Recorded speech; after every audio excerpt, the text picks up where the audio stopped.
আসসালামু আলাইকুম, শখের রান্নাঘর পেজে সবাইকে স্বাগতম। আজকে আমি নিয়ে এসেছি একদম মজাদার ভিন্ন ধরনের একটা পুডিং রেসিপি।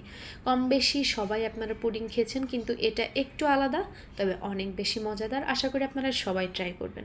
এখানে আমি 3টা ডিম ব্যবহার করেছি। আপনারা চাইলে ডিমের পরিমাণটা বাড়িয়ে কমিয়েও নিতে পারেন, তবে অবশ্যই ডিমটা কিন্তু রুম টেম্পারেচারের নিতে হবে। আর এখানে আমি হাফ কাপের থেকে একটু বেশি পরিমাণে চিনি ব্যবহার করেছি। চিনির স্বাদটাও আপনারা বাড়িয়ে কমিয়ে নিতে পারেন। আর এখানে আমি গরুর দুধটা একদম ফুটন্ত দুধটাই ব্যবহার করছি। এখানে হাফ কাপের থেকে একটু বেশি দিয়ে দিলাম। আশা করি আপনারাও সবাই একদম ফুটন্ত দুধটাই ব্যবহার করবেন, তাহলে কিন্তু পুডিংটা একদম পারফেক্ট হবে। এখানে আমি ডিম চিনিটা খুব ভালোভাবে মিক্সড করে নেব, যেন চিনির দানা দানা ভাবটা না থাকে। আর এখানে আমি হাফ চামচ ভ্যানিলা ফ্লেভার অ্যাড করেছি, দিয়ে খুব ভালোভাবে নাড়াচাড়া করে নেব। আর আমি যে বাটিতে পুডিংটা তৈরি করব, সেই বাটিতে আমি ছাঁকনি দিয়ে এটা খুব ভালোভাবে ছেঁকে নেব।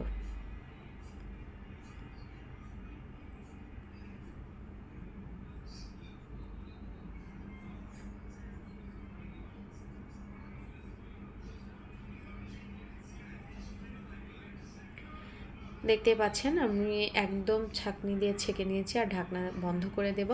আমি যে পাতিলে পুডিংটা তৈরি করব, এখানে আমি একটু পানি দিয়েছি, আর এখানে আমি একটু কাপড়, আপনারা টিস্যু ব্যবহার করতে পারেন মোটা করে একটু নিয়ে।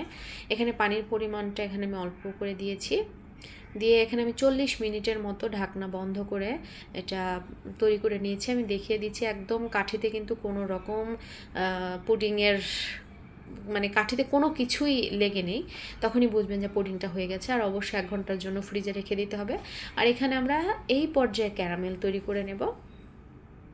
এখানে মিডিয়াম থেকেও কম আঁচে আমি যখন চুলাটা ধরাবো, তখন দেখবেন ক্যারামেলটা হয়ে গেছে। আমি এর থেকে আরেকটু ঘন করে নেব। আর এদিকে আমি পুডিংটা ছোট ছোট টুকরো করে কেটে নেব।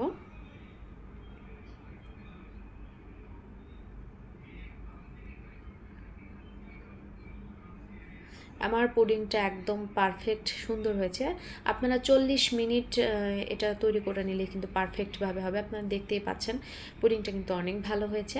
আর আমি যে ক্যারামেলটা তৈরি করেছিলাম, একদম গরম অবস্থায় কিন্তু আমরা এই পুডিংটার উপরে ক্যারামেলটা দিয়ে দেব।